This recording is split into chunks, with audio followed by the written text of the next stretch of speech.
Tathmini ya tume ni kwa jumla ya vifo vilivyotokana na ghasia za uchaguzi mkuu ni 518, ambao wanaume ni 490 sawa na 94.6, na wanawake ni 28 sawa na 5.4. Wingi kati ya vifo hivyo vilikuwa sio vya kawaida, yani unnatural.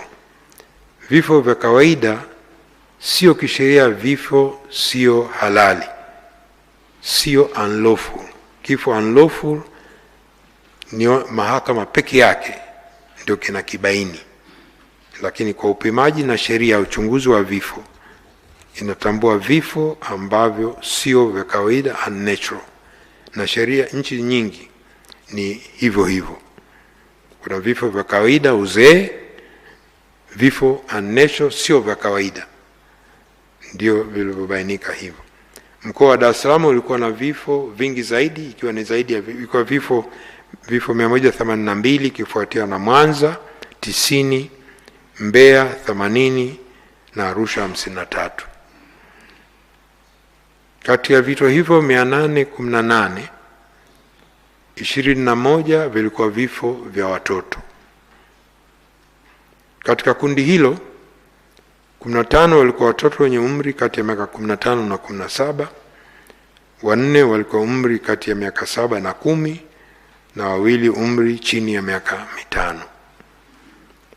Vifo 205 sawa na 96.7 vilikuwa vya raia, civilians, na vifo 16 sawa na 3.1 vilikuwa maafisa na askari wa vyombo vya ulinzi na usalama. Kati ya watu 518 waliofariki, 373 walifikishwa hospitali wakiwa wamefariki, na majeruhi 121 walifariki wakati wanapata matibabu kwenye hospitali, na maiti 24 bado hazina taarifa kamili.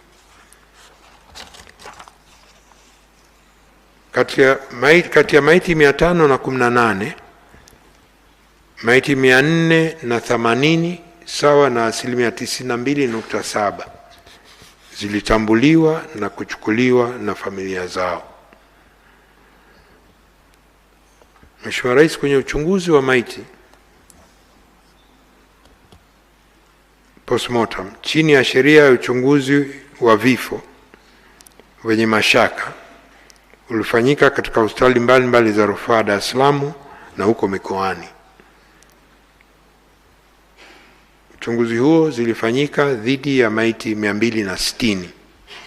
Maiti nyingine hazikufanya uchunguzi kwa kukosekana kwa ridhaa za ndugu na familia, ambao walitaka kuchukua maiti za ndugu zao kwa haraka ili wakazike.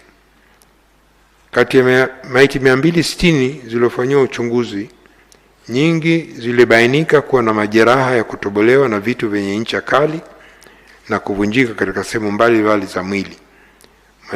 Majeraha hayo yalisababishwa kupoteza damu nyingi, hivyo kusababisha vifo hivyo. Nyingine aidha, kuna maiti 21 hazikuonyesha aina yote ya majeraha, na maiti 6 zilikuwa na majeraha ya moto. Maiti ambazo hazikuchukuliwa na ndugu. Maiti 485 katika maiti 118 zilitambuliwa na kuchukuliwa na ndugu zao kutoka vituo vya afya kwa ajili ya mazishi, lakini maiti 6 tu ambazo hazikutambuliwa na hazikuchukuliwa. Kati ya hizo maiti 6 zimezikwa kwa mujibu wa kanuni za utupaji wa taka na mabaki ya miili ya binadamu na mamlaka za serikali za mitaa, ambao ndio utaratibu, ndio sheria nchini. Kuna maiti 3 tu ambazo bado zipo, lakini zimefanyiwa uchambuzi wa kinasaba. Hizo ziko bado mkoa wa Dar es Salaam, bado mpaka leo ziko hospitali ya Muhimbili. Uchunguzi wa vinasaba pia ulifanyika kwa maiti 274 kwa lengo la kuchukua taarifa za kutambua maiti kwa usahihi. Taarifa hizi za kiuchunguzi zitasaidia sana kutambua ndugu na marehemu kwa ushahidi pale ambapo utahitajika.